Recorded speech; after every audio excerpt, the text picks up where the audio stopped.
Welcome everyone. Thank you for joining me. This is the account with the report for day 443 of the war in Ukraine. Today is International Nurses Day. More on that in a moment. I have an extra news segment regarding explosions in the city of Luhansk. I also have one article I want to point out. All other updates are grouped into the usual: situation inside Ukraine, the occupied territories, Russia and Belarus, and international developments. Before we start the news though, the flashpoints along the front. Siversk. Ukrainians gained control over the territories between Berestove and Viminka. Bakhmut. The situation around Bakhmut has somewhat turned around. We will have to see if this is the beginning of something bigger or if Russia can reverse the situation. Some sources suggest these are local Ukrainian counterattacks to draw additional Russian forces into the defense of Bakhmut. In the north, the Ukrainians managed to push the Russians roughly halfway between Bodanivka and Yahidne and from Khomove during the night fighting. The Russian Ministry of Defense responded by commenting that Russian forces had moved to more advantageous defensive positions. In the south at Ivanivske, the defenders made some progress in the direction of Klishchivka. They managed to stabilize the forest southwest of the city and also on the west bank of the Donbas Channel. These counterattacks freed up supply routes into the city, which should improve the situation in Bakhmut itself. Ukraine's territorial gains in the vicinity of Bakhmut during the last 3 days have reversed at least a month's worth of Russian efforts. These claims have been confirmed by the Ukrainian army, the Wagner PMC, and several mill bloggers. A Ukrainian commander of the 1st Assault Battalion of the 3rd Assault Brigade has said that during a successful Ukrainian assault operation in Bakhmut, Wagner Group mercenaries were the first to flee, while servicemen from the Russian army attempted to fight back. This contradicts the claims made by Wagner financier Yevgeny Prigozhin. Now a quick update on today. Today is the International Nurses Day. On the occasion, the commander of the Joint Forces of the Armed Forces of Ukraine, Lieutenant General Serhinayev, has honored the sacrifices made by the medical personnel and thanked them for saving the lives of countless soldiers. In the context of the Russian-Ukrainian war, your hands are pulling out the severely wounded and selflessly saving the seemingly hopeless, giving them a chance for life. Your work is at the limit of human strength. It is a care that, combined with kindness and love, creates amazing things. You inspire the fighters' faith in life, and your kind and warm words of support soothe the soul. And now for the article I wanted to point out, titled Unprecedented Dilemmas: Ukrainian Judges During Russia's Invasion of Ukraine. This article by the Forum for Ukrainian Studies, run by the Canadian Institute of Ukrainian Studies of the University of Alberta, touches on the subject of how ill-prepared Ukraine was for a war on this scale. Neither the law nor state institutions were ready to deal with the new challenges that Russia's full-scale invasion brought with itself. In particular, the judicial system had to adapt on the go and has faced unprecedented dilemmas. Judges would become prime targets in newly occupied areas for previously found guilty collaborators who were looking for revenge, or Russian occupation authorities who were looking for the vast archives of sensitive information judges oversee. The judiciary, who did not collaborate, would be hunted. It is a short article, but shows a different, not often reported on side of the war and the impact it has on society. As a law professional myself, this article appealed to me in a special way, and I wanted to share it with you.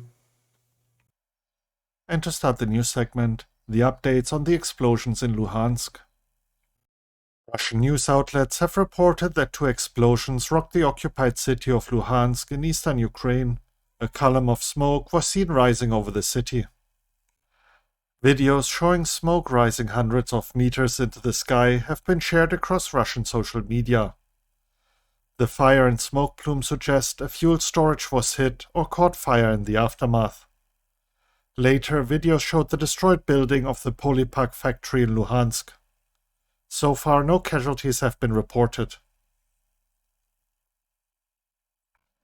Due to the distance from Luhansk to the front line, this is not a HIMARS strike.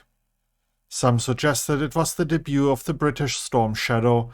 However, it could also have been at Tochka-U or Vilcha, which both have a range of about 120 kilometers. One thing that is noteworthy, though, is the fact that no air defense was deployed, even though Luhansk is supposed to be protected. A look at all the minor updates out of Ukraine. In memory of AFP video reporter Arman Soldin, activists with the UAnimals NGO announced a 100,000 Ukrainian hryvnias grant for volunteers and shelters for the rescue of hedgehogs in war zones. According to Olha Chefanyuk, UAnimals co-founder, Arman Soldin reached out to UAnimals just last week. During a visit to Guatemala, the Minister for Foreign Affairs, Dimitru Kuleba, took part in the summit of the Association of Caribbean States, for the first time in the history of Ukraine, at the invitation of his Guatemalan counterpart, Mario Bucaro Flores. Citing a senior U.S. military official and a top Western official, CNN reported that Ukraine's armed forces have begun shaping operations ahead of the long-awaited counteroffensive. Shaping is a standard tactic developed before major joint operations, involving attacking targets such as weapon depots, command centers, armored vehicles, and artillery systems to prepare the battlefield for the advancing forces. Ukraine's President Volodymyr Zelensky has signed a plan for reforming the law enforcement system of Ukraine. The reform is part of the requirements for Ukraine's EU candidacy. Volodymyr Orisko, former Minister for Foreign Affairs of Ukraine, stated that he has zero expectations for China's peacekeeping efforts to end the war. Next up, the latest regarding the situation in the occupied territories. In the morning, a loud explosion was reported in the center of the temporarily occupied city of Melitopol, Zaporizhia Oblast. The so-called Deputy Minister of Housing and Utilities, appointed by the Russian occupation authorities, has been wounded in the explosion in occupied Melitopol, Zaporizhia Oblast. He has been taken to the hospital with mine blast injuries. The Mariupol City Council reported that Russian authorities have destroyed the famous Metallurgists mosaic panel at the railway station.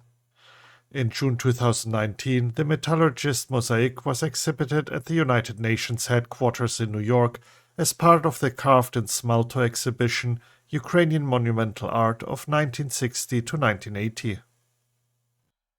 A bust of Vladimir Lenin, installed in Mariupol by the Russian occupation administration after the occupation of the city, has been destroyed. Pictures emerged of the Stary Krim cemetery near Mariupol, showing a huge number of fresh graves. The Mariupol City Council suggests that mortality has increased due to decreasing medical assistance. Moving on to the news updates from Russia and Belarus. A Russian court fined Google for refusing to take down material it described as promoting same-sex relationships and discrediting the country's armed forces.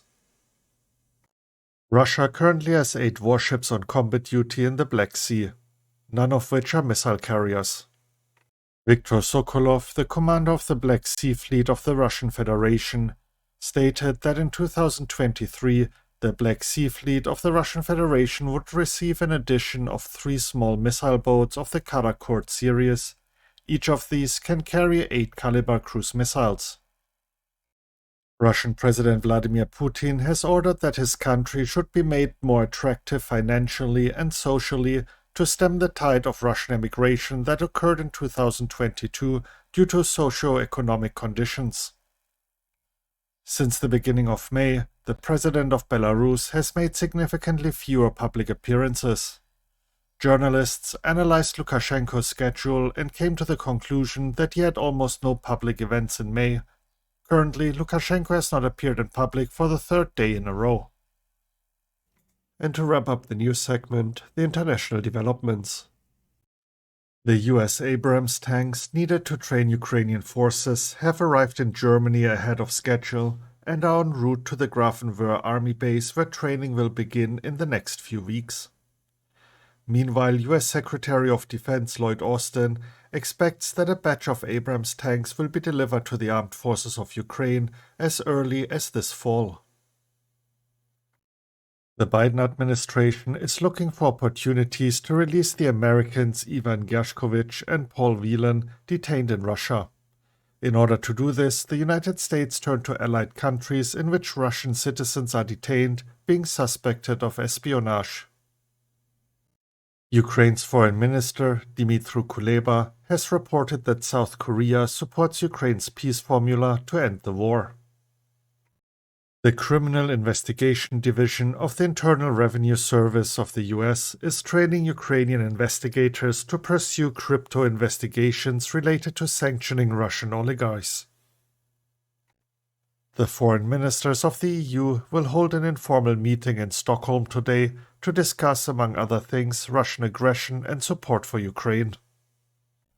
The G7 nations are discussing ways to transfer to Ukraine Russian assets frozen in foreign jurisdictions. Rheinmetall has founded a joint venture with Ukroboronprom to build and repair tanks in Ukraine. The Polish Senate has called for Ukraine's accelerated accession to NATO, following the example of Sweden and Finland, and considers the July summit in Vilnius to be the key to this. South Africa denied US accusations that it had supplied Russia with weapons and ammunition. An internal intelligence report shared with the European Union member states estimates that 13,000 Ukrainian soldiers have been killed and 35,000 wounded in action during the full-scale war with Russia. The report also cites US data, which puts Ukraine's losses as 17,500 personnel killed in action and 124,000 to 131,000 personnel wounded, dead or missing. The internal report seen by Euractiv said Ukrainian officials assessed that 185,000 Russians were killed during the course of the war and 555,000 were wounded. In comparison, the data leaked from US intelligence suggests that the Russian armed forces have suffered 189,500 to 223,000 casualties, including 43,000 killed in action. Italian media reportedly received confirmation of Ukrainian President Volodymyr Zelensky's visit to Italy on May 13th. And now for the intelligence report segment, starting with the UK Ministry of Defence.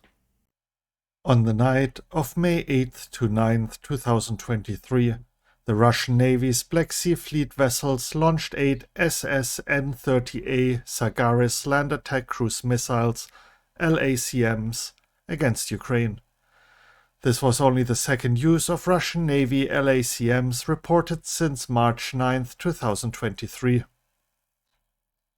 Up to March 2023, the Russian Navy frequently launched Sagaris. Russia likely temporarily suspended using these weapons because it wanted to rebuild its reserve stocks. In the short term, Russia likely sees LACM as a key capability to strike deep into Ukraine to disrupt anticipated Ukrainian counteroffensives. However, more strategically, Russia also sees conventional Sagaris and other LACMs as having an important role in any hypothetical conflict with NATO. How to use these scarce and expensive weapons is one of the numerous dilemmas Russian commanders face because the war in Ukraine has gone on much longer than they originally planned for. A look at the latest assessment by the Institute for the Study of War. Ukrainian forces likely broke through some Russian lines in localized counterattacks near Bakhmut, prompting responses from Wagner Group financier Yevgeny Prigozhin and the Russian Ministry of Defense (MOD).